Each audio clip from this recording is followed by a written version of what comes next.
In February of 2019, in the sleepy town of Walhalla, South Carolina, Faith Roach vanished without a trace. This was only 1 week after a woman named April Jones died under mysterious circumstances. 3 months later, a man named Kevin Craig was murdered. Investigators believe it was because of what he knew about the disappearance of Faith.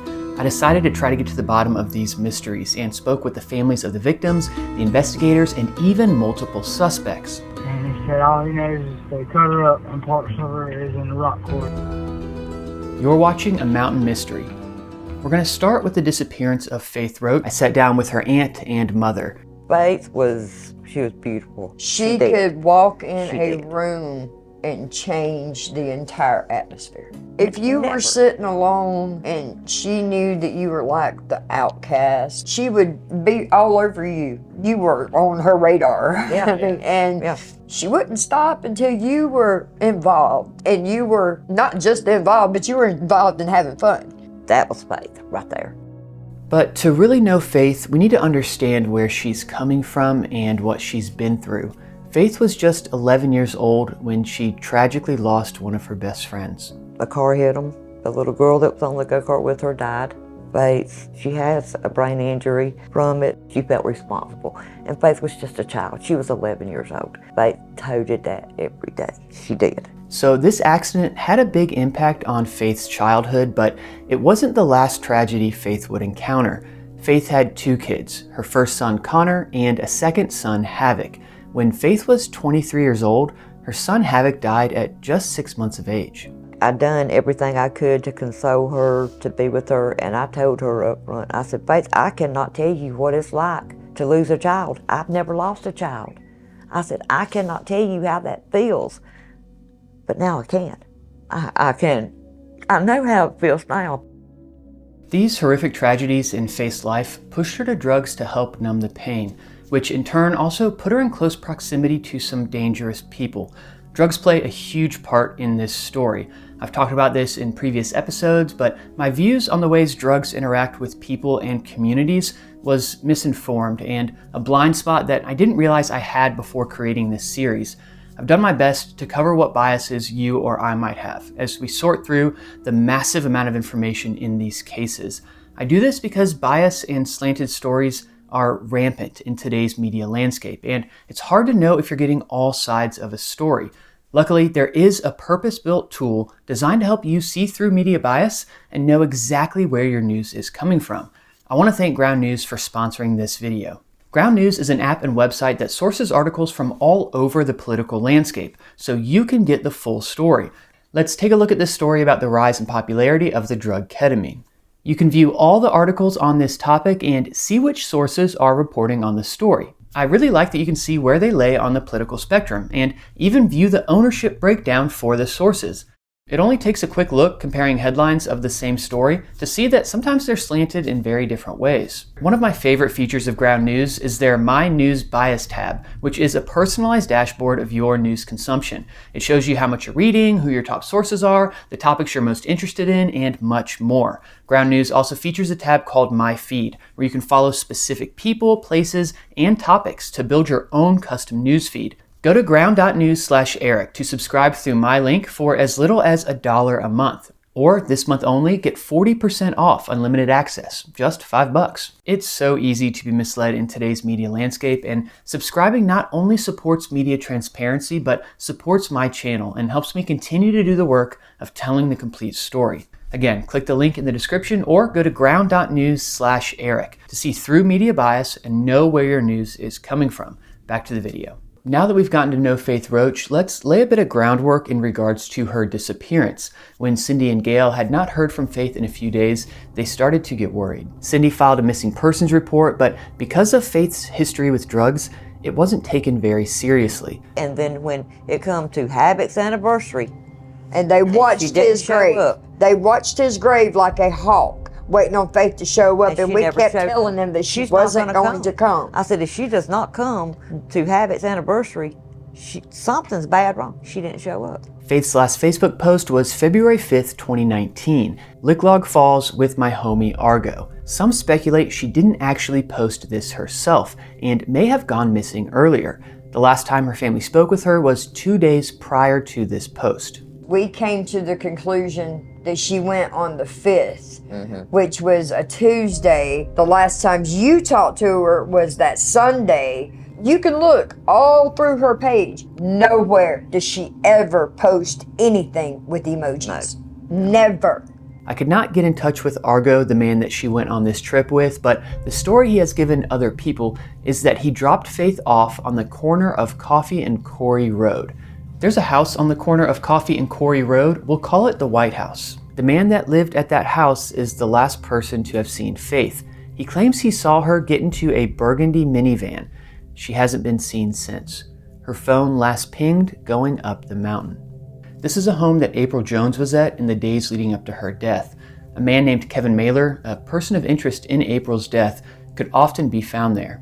Kevin Mailer, who many in this area refer to as Boston, is 56 years old. He's a known drug dealer in the area, or at least was, and has a long history of crime over the years. And at the time of writing this, has murder charges written up for him for the third case, Kevin Craig. Our investigators have determined Kevin Craig was murdered because of what he knew about the disappearance of Faith Roach. Through my investigation, I found reason to believe that Faith may have disappeared because she had knowledge that could implicate Kevin Mailer in the death of April Jones. Faith went to the bathroom. She heard two men beating the snot out of a female. The next day, they found April Jones dead. So the theory is that Kevin Mailer killed April Jones, and in order to cover his tracks, he had to get rid of Faith. Then, in order to cover his tracks from getting rid of Faith, he had to get rid of Kevin Craig. But this was just my initial theory early on. Is there any truth to it? What evidence do we have for or against it? And what other theories are there for each case? There is a lot to cover in this series, and I want to encourage you to hold your opinions lightly and be open to changing them as new information is provided. I got to know and spoke with many sources while in Walhalla. Here's part of an interesting conversation I had with one of them. We'll call them Person A. I'm a nervous wreck right now because none of it makes sense to me, and I try to make it make sense, but I can't. Charlotte told me Barry and Boston come up there with Faith's phone, and Barry was deleting shit off of it. Barry says they ain't never gonna find her. It was a bloodbath. You heard Person A mention two names in that clip. Boston, who we know is Kevin Mailer, and Barry. Barry Neal is 40 years old at the time of this recording. He was mentioned multiple times during my investigation of April Jones's death. Like the time frame, the way they was acting, Boston had 3 guns on him. Barry had 2 guns on him. Why was they scared? I actually reached out to Kevin Mailer in prison, and he agreed to speak with me. You'll hear from him later. I also reached out to Barry Neal, who also agreed to speak with me but didn't want to be recorded. Kevin Mailer and Barry Neal are no longer friends. Barry explained his relationship with Kevin. Essentially, Barry was the driver/lookout for Kevin when they were selling drugs. This was corroborated by many people, so I think it's pretty accurate. That said, as you hear me talk about things that Barry said about Kevin Mailer and Kevin Mailer said about Barry, take them with a grain of salt. They hate each other, and both have motive to lie about the other to make them look bad. Here's Kevin. So you were friends with Barry for a while, and then things went sour. When did you first... I was friends with Barry for a while till I found out he was sick in the head. Till I found some homemade dildos in his camper with like barbed wire wrapped around them and all kinds of razor blades stuck in them and all kinds of weird stuff. Barry told me that he first met Boston because an ex of his had hired Boston to kill him, but Barry was quicker than Boston, so they decided to become friends. Anyways, we do have evidence that Barry was involved in Faith's disappearance. Here's some info from a source. And then you've got the text messages of Barry Neal messaging Boston the day after Faith went missing, telling him that he did something bad and he needs him to come up the mountain. These messages were on February 4th, the day before Faith's last Facebook post. But remember, Faith may not have made that last post. I saw these messages, and we'll talk more about them later. Next, one of the most interesting things in regards to Barry Neal and Faith's disappearance is him turning in items that Faith had on her when she disappeared. He claims he randomly found them on the side of the road up the mountain. Barry Neal happened to find Faith's jewelry up in the mountains when he pulled over to take a leak. And they just happened to park right there out of all that space. Here's what Barry told me. Barry claims that just a few days after Faith disappeared, he was up the mountain riding in his buddy's truck. They needed to stop and get gas, but his friend had been banned from the only gas station nearby. They pulled off on the side of the road across from the gas station, so Barry could cross the street, fill up a gas can, and bring it back over to the truck. When they pulled off on the side of the road, Barry noticed some jewelry lying on the ground. He says it's not uncommon for him to grab stuff that he sees lying around. One man's trash, another man's treasure, he told me. But when he collected this jewelry on the ground, he saw that it looked familiar and realized it looked like something Faith would wear.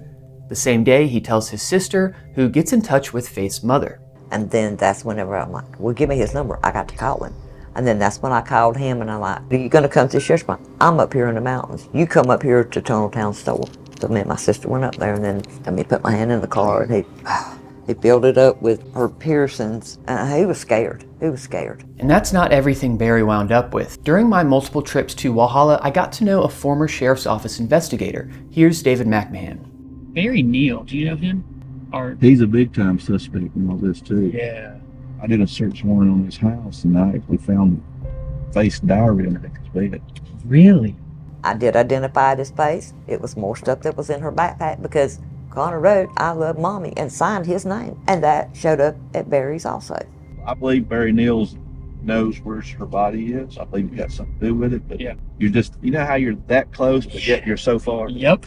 They didn't find enough during this search warrant to charge Barry with anything related to Faith's disappearance. But if you execute a search warrant for one crime and find evidence of another, you can use that evidence to charge the person with that crime, even though it was unrelated to the reason for the search warrant occurring. Barry was later charged and convicted of doing something that I can't say on YouTube. And I've been told it was a result of evidence found during that search warrant. Lastly, there was an interesting incident that occurred the morning of the day Faith disappeared. I haven't been able to figure out if there's any connection to this event and Faith's disappearance, but it feels worth mentioning because of the timing. So you I were was staying with him until his camper burnt the night before Faith disappeared. His camper burnt down. Completely burnt to the ground. Yeah, that was his camper burning down. The timing of that, again, the timing of a lot of stuff with Barry is just so odd. Yeah. Me personally, I believe a lot of stuff was in that camper. Yeah. I do too. Yeah. This camper is where Barry was living at the time. The timing of all of these events can get a little confusing, as people telling me in the interviews didn't always remember correctly, but Barry and Boston exchanged texts about Barry doing something bad up the mountain on February 4th. In the early morning hours of February 5th, Barry's camper burns to the ground. Later that same day, the last post to Faith's Facebook account is made saying, "Lick Log Falls with my homie Argo." So what did Barry have to say about all of this? I met with him at a park and his mother and sister were there too. Like I said earlier, they didn't want to be recorded but gave me some context on Barry's relationship with Faith. They explained that Barry had known Faith pretty much his whole life. They grew up together. Faith's family corroborated this. Oh yeah, they were real good. that was She good she friend. trusted Yeah, him. she did. She trusted That was her big brother. Barry kind of fell in love with Faith automatic. Thought there was nothing like Faith. I spent a few hours speaking with them, and I do truly believe that Barry's sister and mother care about Faith, and believe that Barry had nothing to do with her disappearance. I also got a few insights from Barry that did help his case. For example, let's talk about the text Barry sent Kevin around the time of Faith's disappearance. Barry claims that he had done a bad batch of dope, and didn't want to say that explicitly in the text. When you're a druggie, you try not to create evidence that could get you in trouble. And reading these messages, I do believe him on this one. The tone of them doesn't feel like he's telling a friend that he just killed someone. Pause the screen if you want to read them all, but it's the last text that kind of makes me believe Barry when it comes to the context of these messages. When he's referring to the last little bit, it sounds like he's referring to the last little bit of a high that he was on from some bad drugs. Lastly, if these messages were about Barry killing Faith, then that means that she did die the day before her last Facebook post, which also means that Argo, who says he dropped her off at the White House, was also involved, and so was the guy who lived at the White House, who says he saw her get into a burgundy minivan. And while this is all possible, I don't find it likely. So now that we've gotten to know Barry Neal, what evidence do we have that Kevin Mailer was involved in Faith's disappearance? The biggest thing that supported my initial theory that Kevin Mailer was involved was the investigators believing that Kevin Mailer killed Kevin Craig because Kevin Craig had info that could implicate Kevin Mailer in Faith's disappearance. Enough so that murder charges were written up. We're going to talk about Kevin Mailer's potential involvement in Kevin Craig's death in another episode, but outside of that, I've pretty much already mentioned all the other evidence I found against Kevin Mailer. We have the incident where Faith speaks with her aunt about hearing two men beating up a woman at the White House shortly before April Jones was found dead. We have the fact that Kevin often spent his time at the White House where Faith was last seen. We have person A saying that someone told them Boston and Barry had Faith's phone and were deleting stuff off of it. And we have the evidence against Barry Neal, who was Kevin's driver, and they were often together. So what does Kevin have to say about these accusations? In this next clip, he's going to talk about an ex-girlfriend that also dated Barry at one time. I redact her name. I never met that girl. I've never met that girl. Never spoken to her a second in my life. Yeah. There's never been a message passed between us. There's never been a phone call passed between us. There's never been a Facebook passed. We weren't even Facebook friends. One of the reasons people think something was because I guess she liked one of my comments or something one time. And that's the only thing that ever between me and her. Or not even between me and her. She just liked something that I had posted. Yeah. You know, have you talked to... Yes. Okay. Well, Barry is her ex-boyfriend. When I hooked up with Barry, was pissed off. So that's how my name got put in with Faith, but through Barry Neal. It's not just them though. The police are doing it to me too, because I have stuck my nose out in places and gone places and asked questions about Faith that they wouldn't go because according to them, she was just a junkie, just like I am, just a throwaway person. You know, I'm doing 5 years and 5 years probation for $10 worth of meth. But there's a whole bunch of stories that go with Faith. Yeah. Now, they're basing me supposedly killing Kevin Craig to cover up the crime with Faith, but I already passed the polygraph test, saying that I don't know what happened to her. I was not involved with anything that happened to her. And like I said, I never even met that girl. You have 60 seconds remaining. 3 or 4 months of my prison sentence, I was talking to Faith Mom every day. When I got out, I was going over there to see almost every day. Trying to help her. Yeah.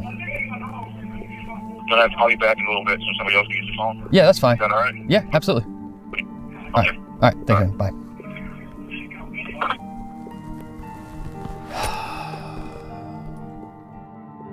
Yes, that was a sigh of stress at the end of that call. I'm not just trying to prove that the initial theory was right, I'm trying to find out what really happened.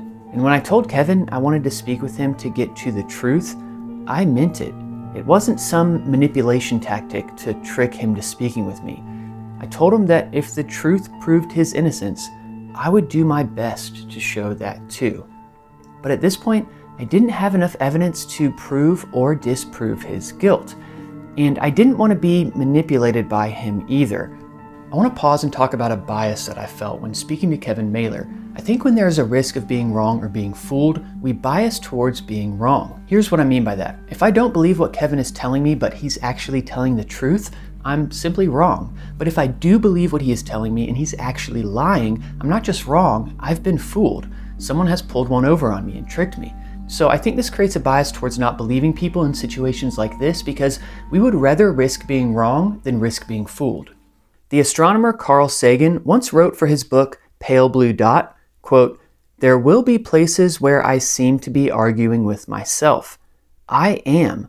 Seeing some merit to more than one side, I often argue with myself." So let's take a quick moment to break down the evidence against Kevin and see if there's more sides to the story. First, Faith hearing two men beating up a woman. Even Faith's aunt says it's just a piece of info that could lead somewhere, but Faith wouldn't tell her who these people were. I spent so much time in this area speaking with people, and unfortunately this circle of people has no shortage of dangerous men who could be beating up a woman. It's a sad truth. Next, let's look at the fact that Faith was last seen at the White House where Kevin could often be found. The reality is, Kevin was not the only one who could often be found there. It was a well-known place to get drugs, often from Kevin himself, but this meant that people were coming and going from that place all the time, many of those people being dangerous individuals. And to my understanding, Faith didn't go in the White House very often and was simply picked up right outside of it. But every one of them will tell you Faith didn't hang out there, because she didn't. Okay, well, what about the story person A tells? This piece, like many others I heard, is what I'm going to call telephone evidence, like the game of telephone where by the end of the line, information is totally different from where it started. This is person A telling me that the Charlotte person told person A that Barry told the Charlotte person they ain't never gonna find her. It was a bloodbath. And I just heard so many things like this from person A that I think it's wise not to put very much weight on it. Lastly, what about all the evidence against Barry Neal? I'm not really sure how to handle this one. This is evidence against Barry, not Kevin, but they spent so much time together that if Barry was involved in Faith's disappearance, it's hard for me to imagine that Kevin doesn't also know something about it. There was one piece of info against Kevin that I actually left out until now. It should probably be considered telephone evidence, like I spoke about before, but it led me down an interesting path. He said, Angel was saying we needed to go take her and drop her at the hospital and just to haul ass. Boston was like, no, he said, they'll get fingerprints or take DNA. We'll all fry for it. He said that it was Boston's idea. I don't know who cut her up, but Boston said, we're going to cut her up and scatter her. And he said all he knows is they cut her up and parts of her is in the rock quarry. He didn't specify old or new. But yeah, he was freaking the fuck out. So Boston and Angel? Yeah.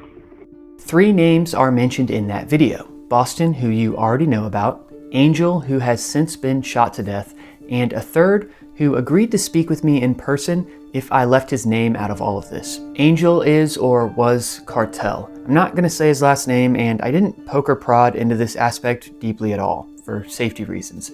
The third person, like Boston, was a drug dealer. We'll call him Jim. In the video, the man being recorded, I don't know who he is by the way, says that Boston, Angel, and Jim cut up Faith and scattered her in the rock quarry. There's a functioning rock quarry in Walhalla and an old rock quarry that is now full of water and on private property. The old one is just a quarter mile from where Faith lived. We'll talk more about the rock quarry later, but Jim told me he did have information about Faith's disappearance, but that Faith was not at either rock quarry. He even offered to take me to the location he believes she is at. As you head up the mountain from Walhalla, there's a place called Stump House Tunnel. This is actually right where Faith's phone last pinged. This is the area where Jim believed Faith was, and pretty much admitted to me that it was because he suggested it. I stood there speaking with Jim as he offered to go with me to the tunnels, saying he would tell me everything he knew on the way. I wanted nothing more than to get to the truth in that moment. And while I don't believe you should always trust your gut, that your mind and logic are the things to be trusted, my gut told me to go. So we hopped in the car and made our way to the tunnels. And he told me everything he knew about Faith's disappearance. Next on A Mountain Mystery. Horror movies are not made up to some of the stories we've been told. Know about roads. Tell me what he had to do. David Vladeck, who goes and turns off Faith's phone the day after she disappears, and he's got scratches all over his face and is caught on camera. And what does he happen to drive? A burgundy minivan. The same color minivan that picked up Faith the day she went missing. Josh's last Facebook post was February 5th, the same day as Faith. Just 6 days later, he was found hanging from the rafters in the shed. He brings it in, he was shaking. He said, the cops can search my car, there's no blood in it. Click this video to watch the next episode right now.